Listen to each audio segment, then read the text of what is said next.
Ils sont les cueilleurs de l'infortune. Dans les sous-bois humides de la jungle bolivienne, ils récoltent en famille les coques pourries, des amandiers géants. Ici, Romer. Il y en a beaucoup ici. Elles sont toutes tombées là. L'endroit est infesté d'insectes et de serpents. Janko, l'aîné de la fratrie, ne veut plus y plonger ses mains. Moi, je ramasse les coques avec cette canne pour me protéger des scorpions, des araignées. Souvent, on confond les coques avec des vipères. Quand j'étais petit, un serpent m'a mordu. La piqûre m'a cloué au lit pendant 1 mois. Je ne marchais plus, le venin était très très fort. Et j'ai même perdu la vue. Claudia, la femme de Janko, n'a jamais été mordue et récolte à main nue. Mais sa hantise, ce sont les tarentules. Elles peuvent piquer. Et là, c'est mortel. Pendant des heures, toute la famille s'épuise pour réunir les coques sous les amandiers géants.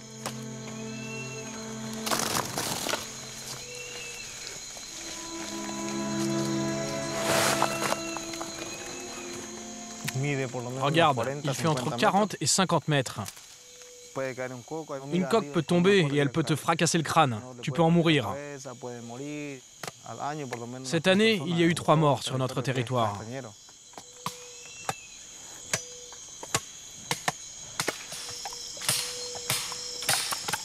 Les coques sont trop lourdes pour être transportées. Il faut les ouvrir pour en extraire les noix qui renferment les amandes exportées dans le monde entier.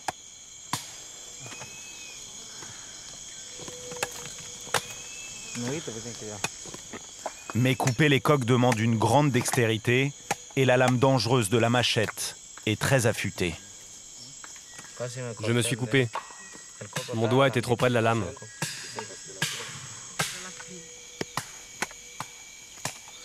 Je suis là parce que j'ai pas le choix. Et cette forêt, je ne l'aime pas. Tout est pourriture, tout est fatigant. Cette forêt est horrible. Ici, je n'ai aucun bon souvenir. À la fin de la journée, ils ont rempli 2 sacs d'amandes, beaucoup trop lourds. C'est impossible à porter. Il pèse 80 kilos. La solution vient souvent de la nature.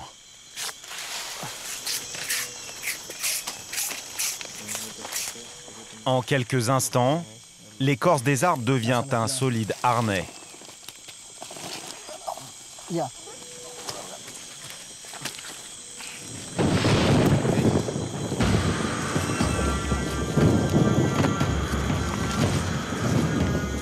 La pluie tropicale menace et risque d'effacer les traces du sentier. La petite famille décide de sortir au plus tôt de la forêt profonde. Ici, la légende dit que celui qui se perd dans la jungle le soir perdra son âme. Et son corps sera dévoré par les bêtes sauvages.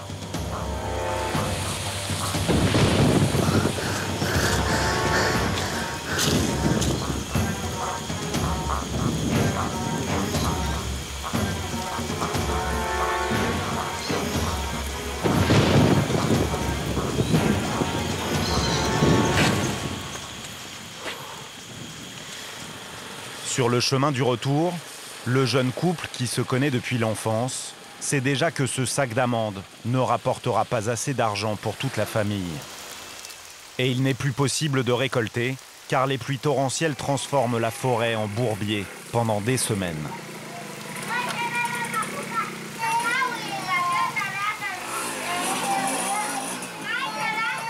Depuis la mort de ses parents, Janko est devenu chef de famille à 26 ans et il a 15 bouches à nourrir. Janko a donc renoncé à ses études de médecine et Claudia à ses rêves. Le petit frère de Janko, Romer, âgé de 18 ans, ira à l'université à sa place. Mais une mauvaise nouvelle vient de tomber. Il manque de l'argent pour l'inscription à l'université. Il faut l'envoyer maintenant, car il ne peut pas passer à côté de cette opportunité. Il demande 63 €. 63 €? Qu'est-ce qui se passe? L'université nous complique la vie. Pour tenter de s'en sortir, Janko essaye de négocier sa récolte à la coopérative du village, plus cher que le tarif habituel.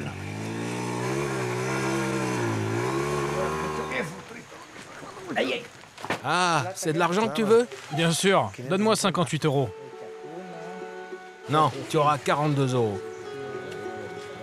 42 €, soit 25 centimes le kilo. Un prix dérisoire qui ne suffira pas à payer l'université de Romer. Ces tarifs toujours plus bas maintiennent les récolteurs boliviens dans une grande pauvreté.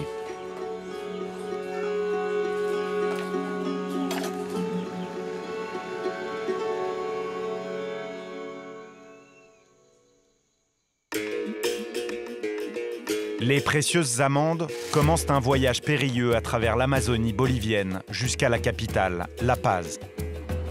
Des cargaisons qui sont transportées dans des conditions effroyables. Ne te penche pas. Cette route est impraticable, c'est horrible. Des usines qui tirent grand profit de milliers de petites mains. On a mal partout, aux mains, aux bras. Des tonnes d'amandes qui se vendent à l'extérieur du pays 100 fois plus cher que le prix d'achat aux récoltants. En Bolivie, une autre richesse est pillée dans la forêt, le bois.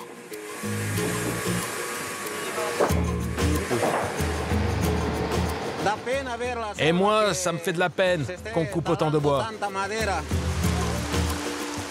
Un massacre qui bouleverse l'écosystème et provoque des dérèglements climatiques sans précédent.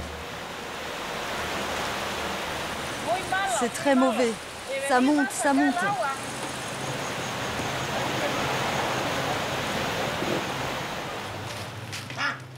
Ce matin, un chargement d'amandes menace de pourrir à cause de l'humidité.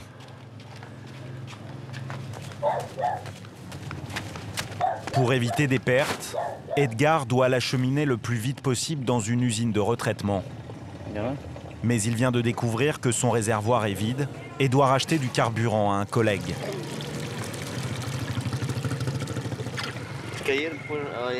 Hier, des villageois m'ont volé du carburant. Malgré ses ennuis, Edgar est heureux, car pour une fois, il ne fera pas le voyage seul. Merci mon ami, merci. Ce taxi vient de lui déposer son fils, qu'il n'a pas vu depuis des mois. Comment tu vas? Quoi? Pour le petit Alan, le camion bleu de son père est un jouet fabuleux. Je suis vraiment content. C'est la première fois que je voyage avec lui. La dernière fois, il était vraiment bébé. Il n'avait que 5 mois. Regardez comme il est grand maintenant.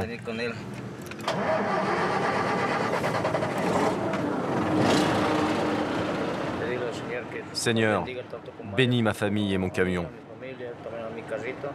Que tout se passe bien, selon ta volonté. Au nom du Père, du Fils et du Saint-Esprit.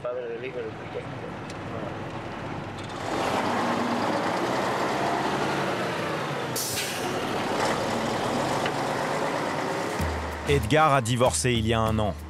Il vit seul et ce voyage pendant les vacances scolaires est la seule occasion de revoir son fils Alan.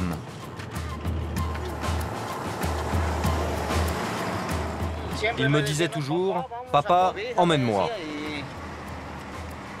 Je veux t'accompagner. » J'étais très ému d'entendre ça. Il me manquait, du coup, je l'ai emmené avec moi. Dans 3 jours, c'est la rentrée des classes pour Alan, à 1370 km d'ici. S'il est en retard, Edgar craint que son ex-femme ne lui confie plus la garde de son fils. Mais c'est la saison des pluies, et la forêt déjà inondée déborde sur la piste, en ralentissant la progression.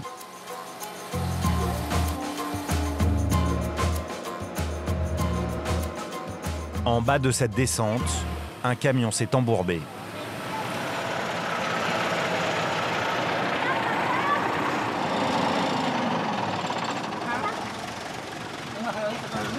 Je peux te tirer avec le câble si tu veux. Dans la chaleur étouffante, les animaux suffoquent et pour vaincre la fatigue, le chauffeur mâche des feuilles de coca. On est très ennuyés, on est coincés là. Il faut vite emmener les cochons au village. Regarde, il y en a un qui est déjà mort sur la route. Je ne veux pas qu'un autre meure.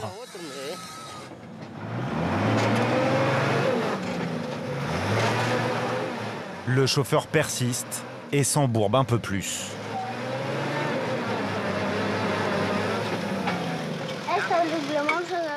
Là-bas, ce camion, il va tomber. On va rajouter une corde et puis on va le sortir.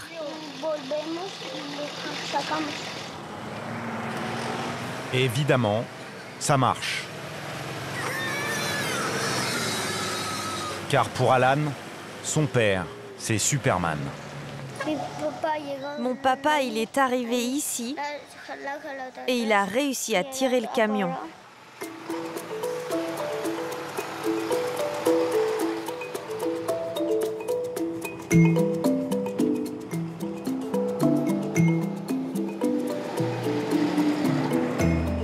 En regardant son fils, Edgar se souvient des rêves qui ont motivé le choix de ce métier.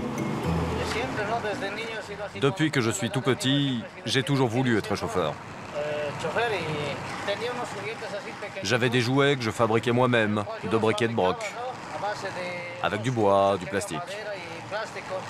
Et j'aimais bien inventer des chemins où il y avait des dangers, des choses de genre.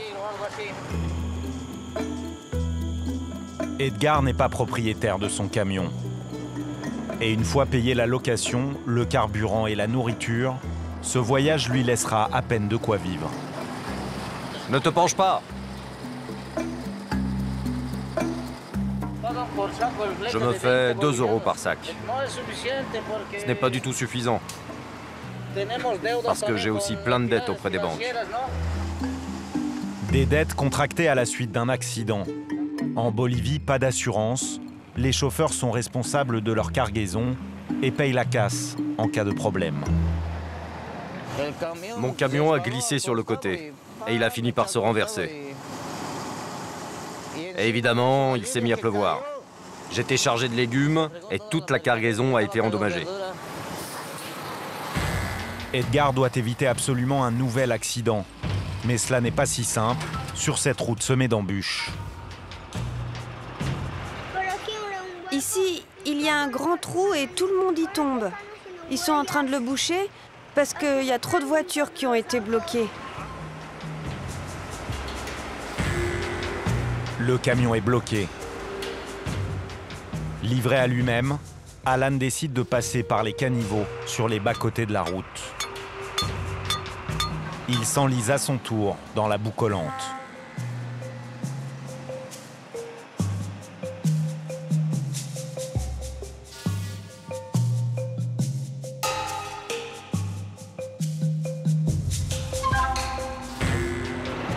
Allez, on y va! Avance! Ce n'est pas grave.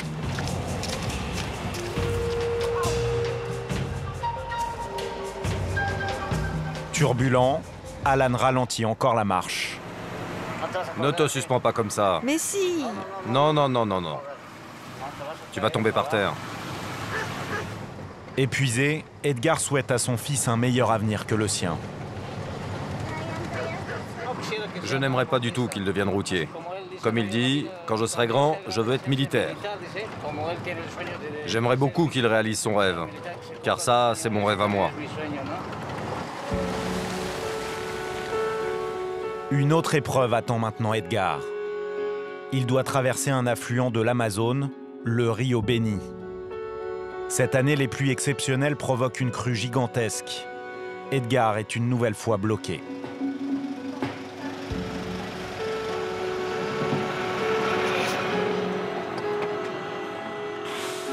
Je ne peux pas traverser, il n'y a pas de bac. Je vais voir s'il a une solution. Le quai a disparu sous les eaux. Pas de bac pour traverser. L'attente est interminable et pour se restaurer, il n'y a plus beaucoup de solutions.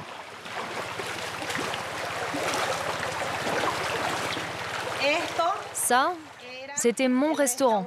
où je servais du poisson frit, du maïs et des cacahuètes.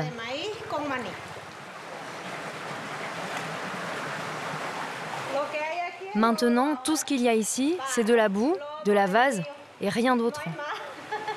Edgar ne trouvera pas non plus d'endroit pour se reposer.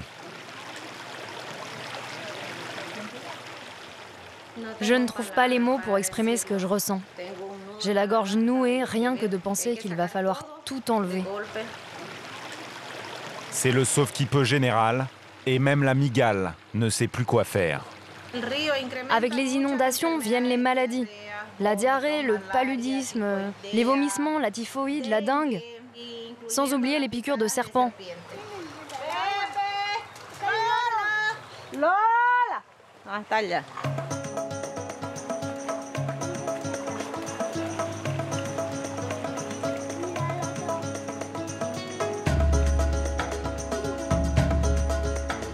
Un bac, luttant contre le courant, arrive enfin.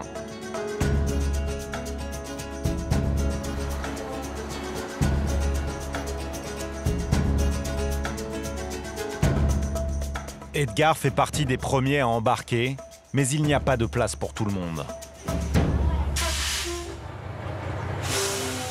Normalement, on met 2 camions, mais ils veulent en mettre 3. Ils essaient de le faire passer. Le bus est trop long. Alors les marins laissent la roue arrière reposer sur la fragile rampe d'accès du bac rouillé. Car la devise ici, c'est d'accepter un maximum de clients en ignorant la sécurité.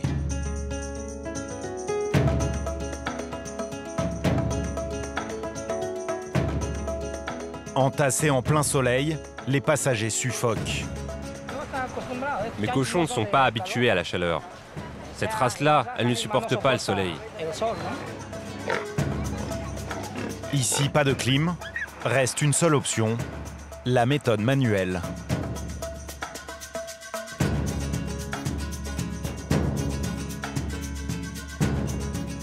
Avec un moteur antique et un courant très fort, la manœuvre devient délicate.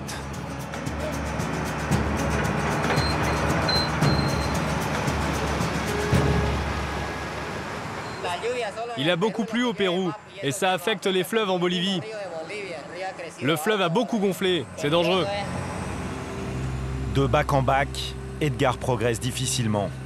Et sur le dernier, presque une épave, un câble vient de lâcher. Je ne sais pas ce qui se passe. Peut-être un problème mécanique. Ils disent qu'un câble qui tient le ponton a cédé. L'embarcation est hors de contrôle. Le remorqueur n'est plus solidaire du bac.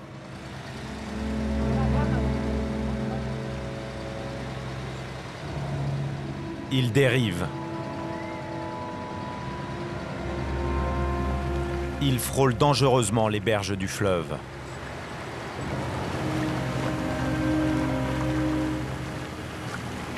Le câble de direction enfin réparé, le pilote arrive in extremis à redresser la barre.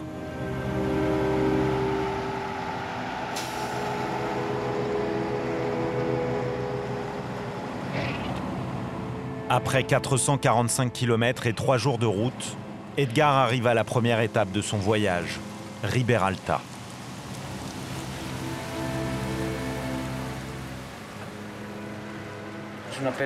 C'est surtout une perte de temps, mais aussi d'argent. Parce que tous les jours on mange et toutes les dépenses sortent de ma poche. C'est un vrai manque à gagner.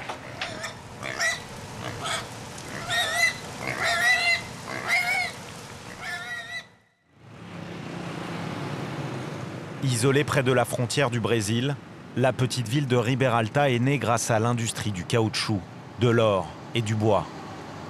Aujourd'hui, 100 000 habitants vivent dans ces rues boueuses et dépendent pour leur travail d'une dizaine d'usines de retraitement des amendes.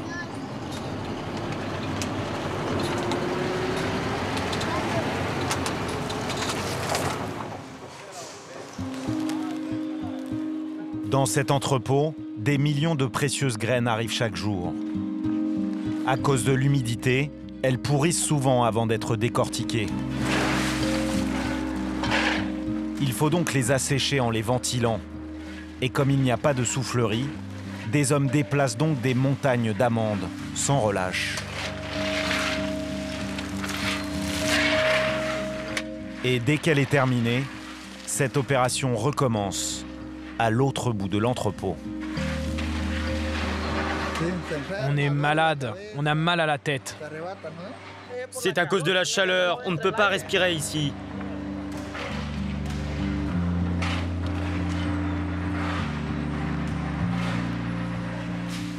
Dans cette atmosphère polluée, des bactéries contaminent souvent les amandes. Maya, la directrice de l'usine, résout ces problèmes avec des moyens dérisoires. À partir d'ici, on entre dans une zone blanche. La norme, c'est d'utiliser des uniformes avec un tablier et des charlottes. Maintenant, je suis prête pour pénétrer dans l'atelier où l'on casse des noix. Et là, nous découvrons ce hangar où 1000 ouvriers, en majorité des femmes, décortiquent manuellement les amandes.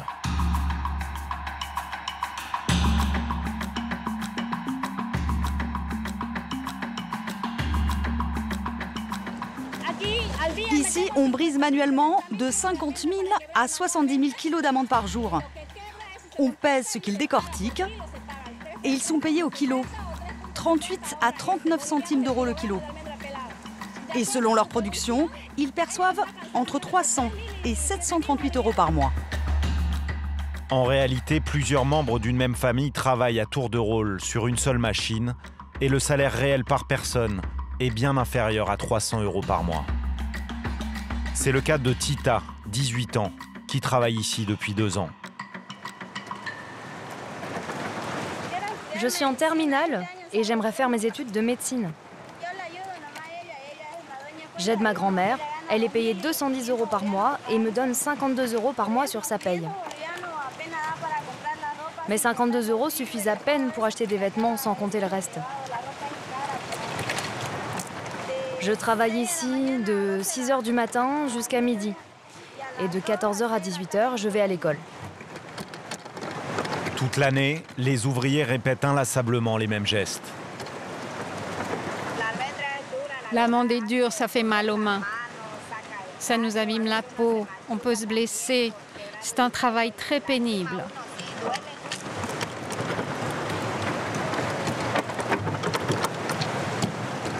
Payés au kilo d'amandes décortiquées, les ouvriers ne se reposent jamais et développent rapidement des maladies très invalidantes. Ça fait mal au dos, aux mains, aux bras. Tout nous fait mal.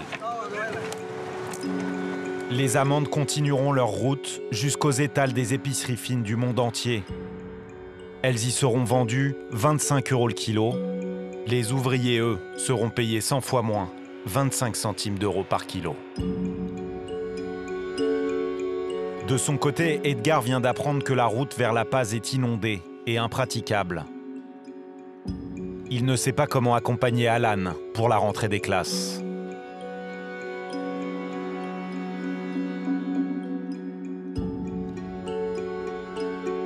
Les pluies exceptionnelles ne cessent pas et le fleuve Beni déborde maintenant sur des millions d'hectares. La route principale vers la capitale est immergée. Le pays est coupé en deux.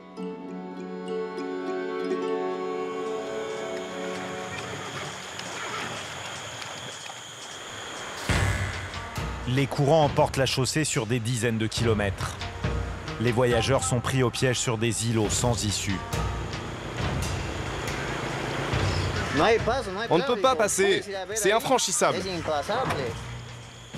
Ça fait 1 semaine qu'on est bloqué ici. On n'a plus à manger. Ma cargaison est en train de pourrir. Les femmes des chauffeurs cuisinent pour tout le monde.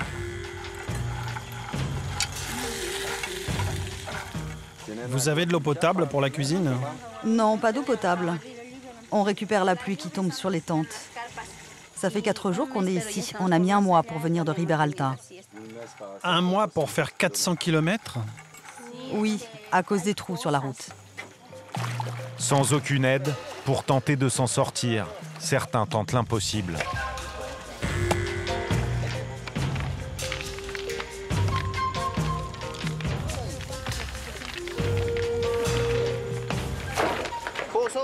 On se sert des pierres pour boucher les trous et passer par là. C'est moins dangereux.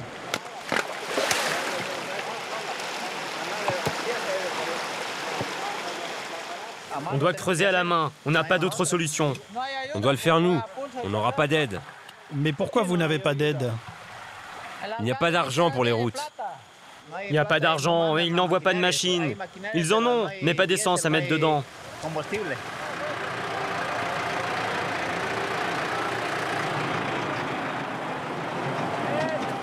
Malgré tout, des villageois font tout pour tenter d'arriver à leur travail.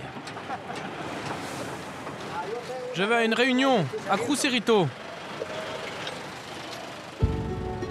Derrière, d'autres tentent de revenir chez eux pour sauver quelques affaires.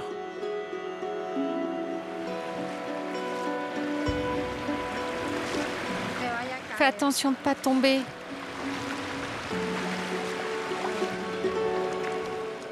Il y a un trou. Attention, c'est profond. Ça fait 2 semaines qu'on a dû partir. Il n'y a plus personne qui puisse dire je suis au sec. Il n'y a plus rien. On n'a plus rien à manger. Tout a été emporté. Tiens, prends ton bâton.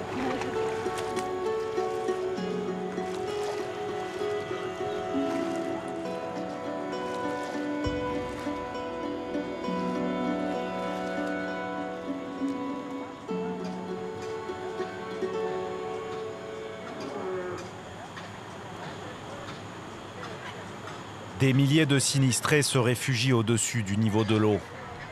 Ici, 2 familles vivent chacune d'un côté d'une toile cirée.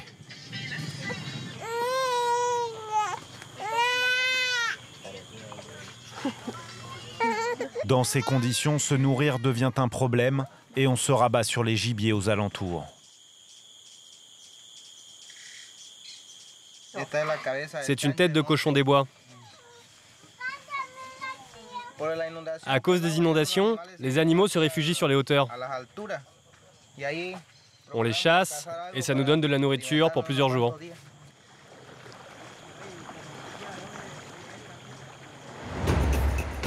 Sur la route pour sauver leur cargaison, des chauffeurs intrépides essaient de passer en force.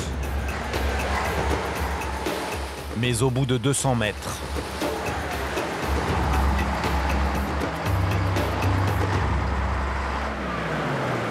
Ah, c'est pas vrai.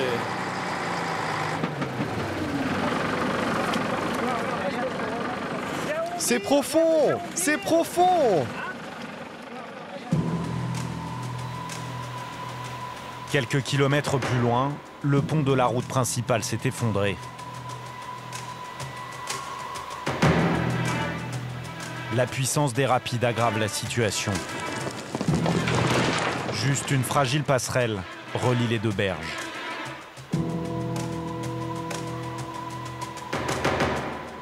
Ramiro, un transporteur de bois, vient constater les dégâts.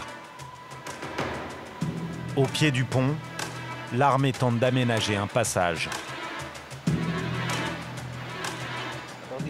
Ça fait 2 jours que j'attends. Il s'occupe des endroits les plus profonds pour qu'on puisse passer. Les passagers d'un autocar ne croient pas à cette solution. On décharge la cargaison pour Urena Baquet. Pourquoi? Bah parce que ça ne passe pas. Ça va durer. Il y a trop d'eau. Pour transborder leurs marchandises, ils se risquent sur la petite passerelle.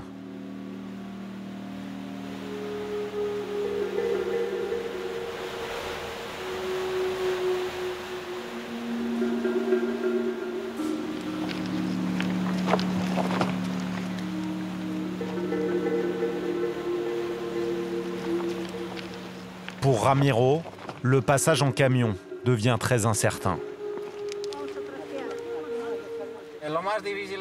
Le plus difficile, c'est d'attendre. Et tu perds patience d'attendre autant. Tu commences à ronchonner. Mais bon, mon camion, c'est mon hôtel. Et j'ai mon lit, là, de quoi manger, des vêtements. De toute façon, il faut que le niveau de l'eau baisse pour traverser le fleuve. Mais ça risque de prendre du temps. Et s'il pleut, on ne pourra rien faire.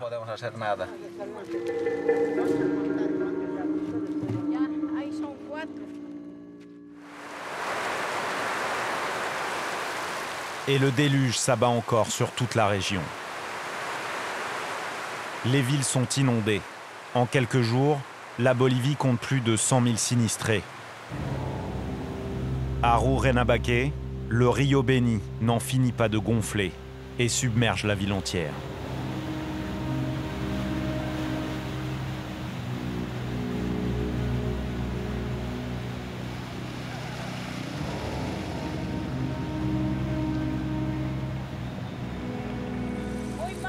C'est très mauvais. Ça monte, ça monte. Les gens doivent partir. Les habitants se battent contre la terrible marée, avec des moyens dérisoires. Je rehausse le bas de ma porte. C'est ma maison. Et aussi mon magasin.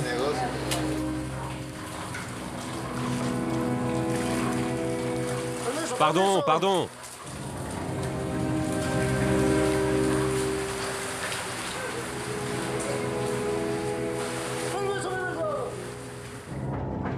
Partout, les égouts débordent. Pour rejoindre la route de la capitale, le seul moyen, c'est de traverser le Rio Beni en pirogue. Allez, pour La Paz! On y va, on y va, on y va, on y va! Allez, le passage pour 10 petites pièces. Mais il faut du courage et de l'inconscience pour traverser ce fleuve en pleine crue.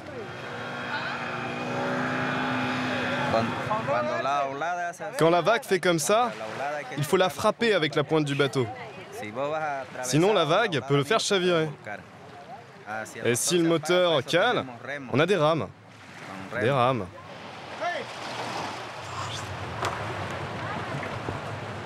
Et si tu heurtes un arbre, pas de problème, il passe sous le bateau. Et si un passager tombe à l'eau? Bah, il nage. Et s'il ne sait pas nager? Bah, c'est pour ça qu'on a des gilets de sauvetage.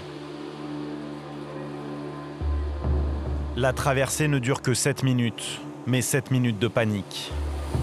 À chaque instant, un tronc d'arbre peut surgir des flots et décider du sort de chacun.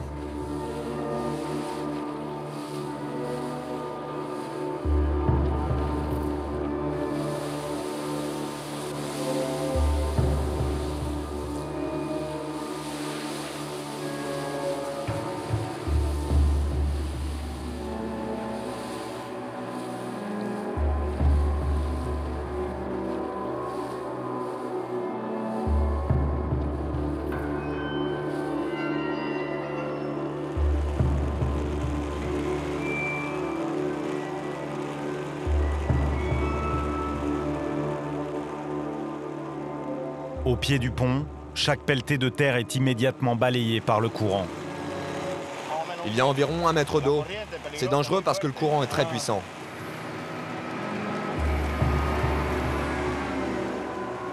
Si certains espèrent encore traverser, Ramiro, lui, doute.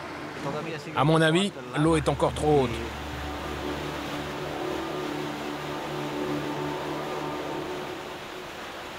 Quatre heures plus tard, un bulldozer de l'armée aide un autocar transportant des militaires à franchir le fleuve.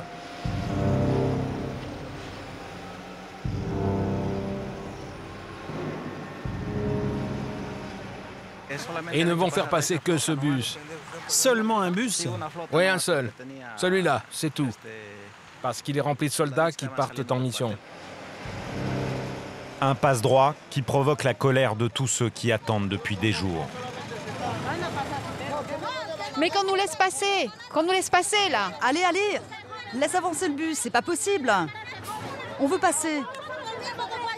Je fais tout pour aider.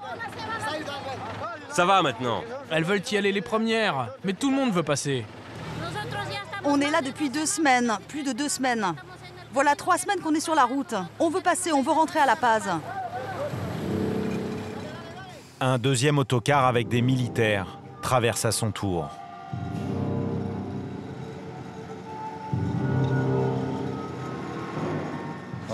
Nous, les poids lourds, on est moins que rien. Priorité aux passagers.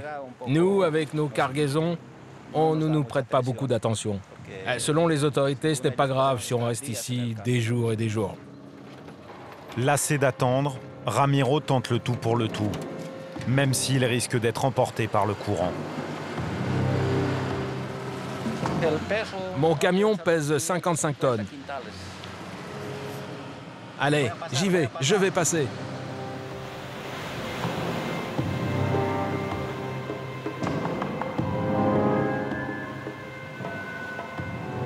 Avec un camion de 55 tonnes, s'il s'enlise, il ne s'en sortira pas.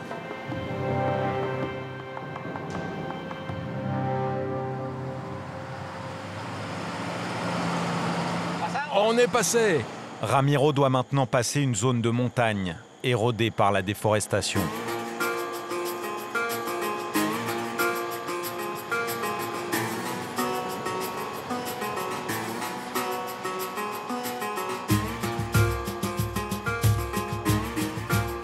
Ici, de nombreux chargements de bois illégaux ont ravagé la piste tortueuse gorgée d'eau depuis des semaines.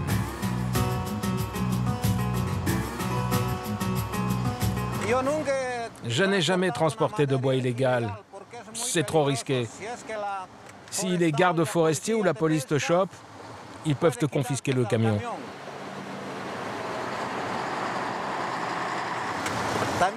Et puis, moi, je suis triste qu'on dévaste la forêt en coupant autant de bois.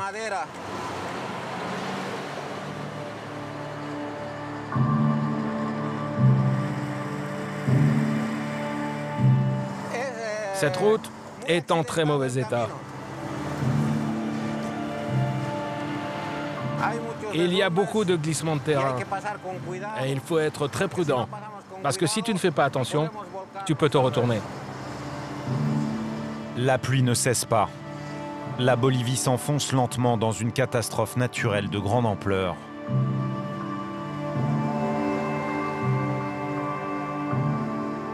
Partout, les glissements de terrain se multiplient.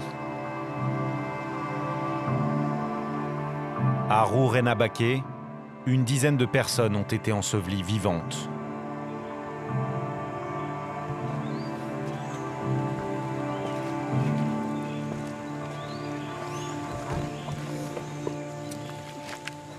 La maison était là, ici.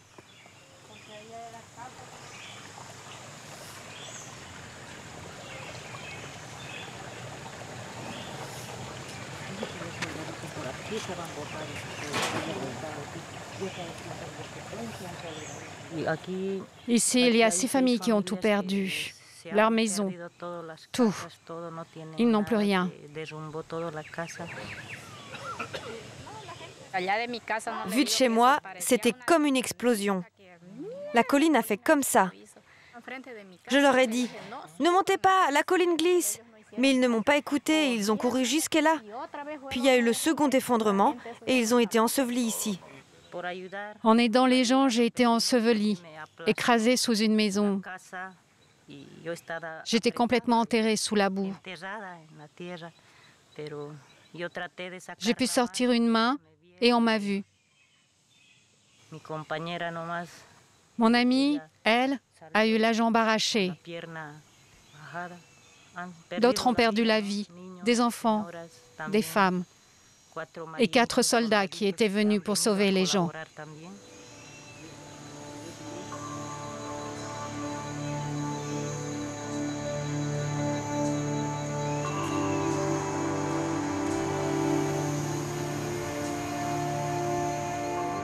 La route de Ramiro devient un voyage au bout de l'enfer, marqué par le souvenir des victimes des inondations. 38 dans tout le pays. Et ils remorquent les camions là-haut. Ce doit être un glissement de terrain. On est resté bloqué toute la nuit. On s'est enlisé dans la montée, là. Cette route est impraticable, c'est horrible. On ne peut vraiment pas voyager là-dessus. On ne peut jamais savoir quand on arrivera à destination. Non, vers l'avant! Vers l'avant, allez, vas-y!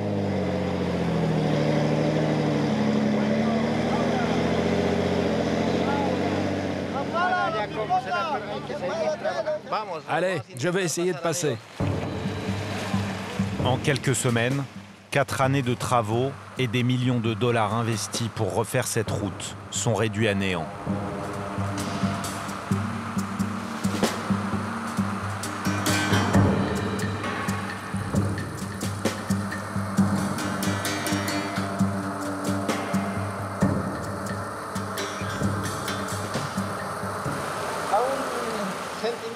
J'ai un sentiment de tristesse.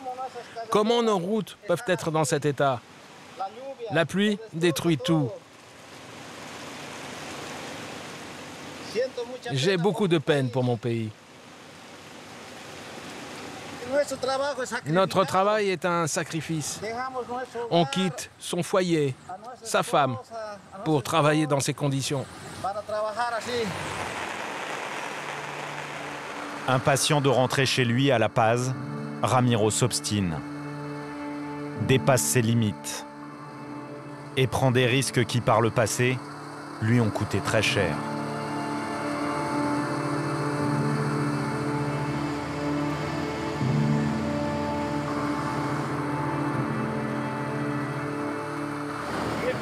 Mon pire souvenir, c'est quand j'étais jeune chauffeur. Je transportais de la bière. Et la bière, comme cargaison, ce n'est pas stable. Ça tangue dans tous les sens. Et je me suis quasiment retourné. Il a fallu décharger toute la bière pour sortir le camion. Et j'ai perdu de l'argent parce que presque toute la cargaison a été endommagée. Et la bière était devenue de la boue.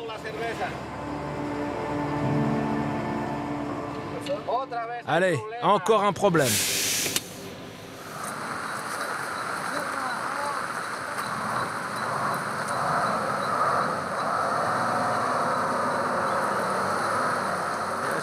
C'est vraiment le merdier. Je suis bloqué de partout.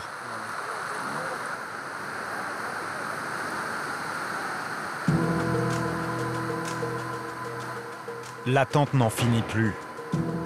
Et sortant du brouillard, un bulldozer donne un peu d'espoir.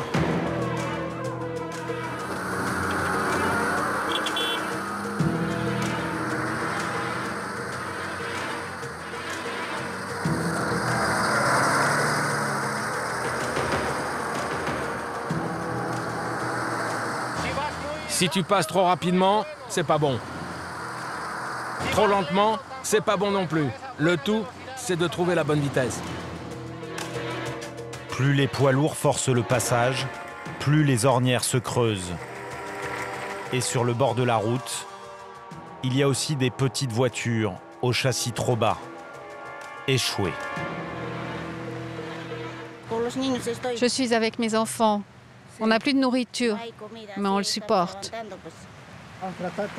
On va essayer d'aller au village pour trouver quelque chose à manger. Pour essayer de manger. Pour avancer, il faut réduire le talus central, mètre par mètre, à la main.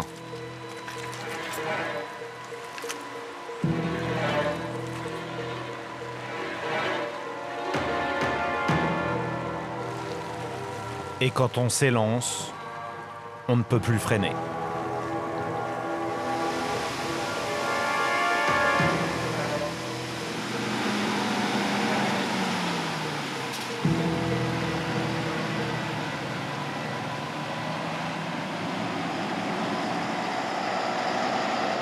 Ramiro progresse lentement vers La Paz.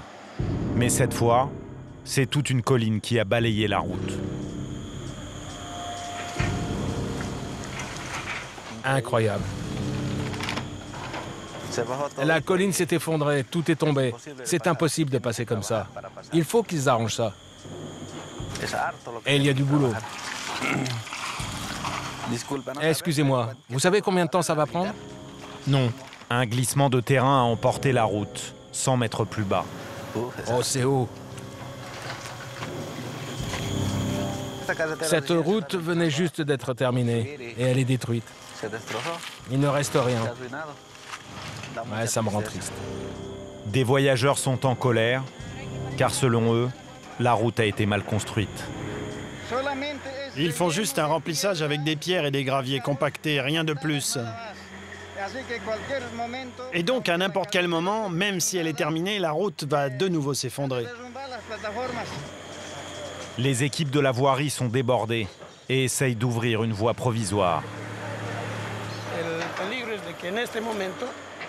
Le problème, c'est qu'à tout moment, ça peut continuer à s'effondrer, surtout si les pluies persistent. Comme vous pouvez le voir, l'eau continue à couler par là. Mais les gens passent quand même. Oui, à leurs risques et périls. C'est très dangereux. Regardez, ça continue à glisser là-bas. Il va nous falloir 3 ou 4 jours pour bien stabiliser la route. Mais les voyageurs n'ont pas le choix et bravent le danger.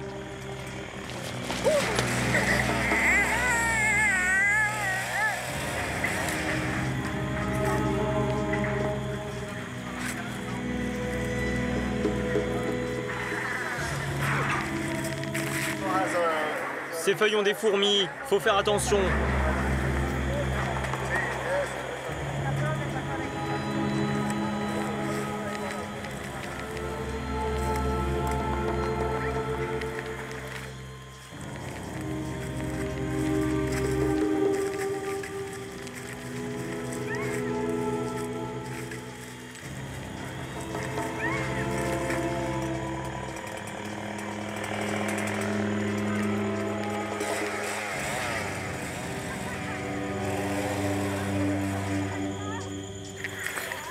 On va marcher.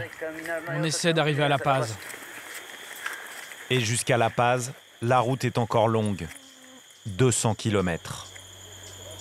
Restés de l'autre côté, les routiers s'impatientent et veulent eux aussi tenter leur chance. Messieurs, je vous demande de rebrousser chemin vers des endroits plus sûrs. S'il pleut ce soir, toute cette partie s'écroule. Maintenant, si vous voulez passer, allez-y. Moi, ça ne me pose pas de problème. C'est sec ici. La route est sèche. C'est bon ici, c'est dur. Non, ce n'est pas dur. Si, on peut passer. Regardez ici, à la prochaine pluie, tout tombe. Il faut d'abord qu'on enlève tout ça. Allez, un peu de compréhension, monsieur l'ingénieur. Non, non, ma compréhension ne fait pas de miracle. Vous croyez que ça va se faire en un claquement de doigts? Mais je me demande quand je vais pouvoir rentrer chez moi. Avec ce temps, tu ne sais jamais quand tu arrives à destination.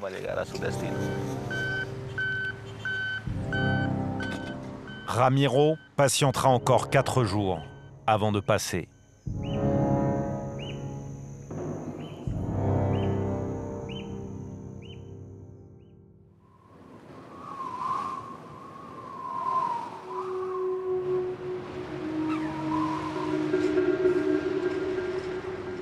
À 3800 mètres d'altitude, La Paz, la capitale des Andes, émerge à peine d'un déluge de pluie. Le petit Alan a retrouvé les bancs de l'école, mais avec une semaine de retard. Avec son père Edgar, ils ont été rapatriés par un pont aérien mis en place par le gouvernement. Heureusement qu'on est rentré en avion. Parce qu'il y a des gens qui sont rentrés par la route et aujourd'hui, ils ne sont toujours pas arrivés. Sans son camion resté coincé en Amazonie, Edgar ne peut pas reprendre la route. Il gagne ses journées en effectuant des petits boulots. Je ne peux pas conduire et c'est mon seul travail. Je suis un chauffeur sans boulot. Comment je vais faire pour nourrir toute ma famille?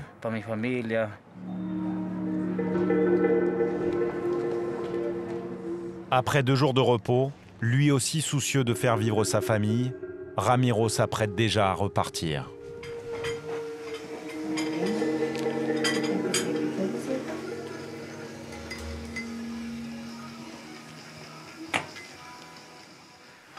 Et demain, tu dois repartir. Il pleut tellement. Les routes sont dans quel état? Je suppose qu'ils y travaillent. Aux infos, j'ai entendu que ça s'effondre, que la route est mauvaise. Je suis inquiète, tu le sais. Oui, mais le camion est chargé et je dois partir demain. Je dois vraiment partir demain.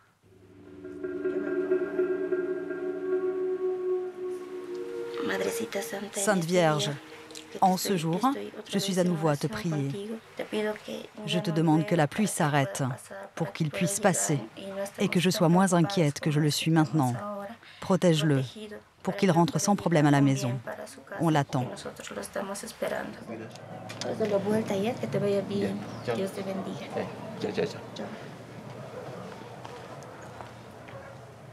Je me sens un peu seule quand il n'est pas là.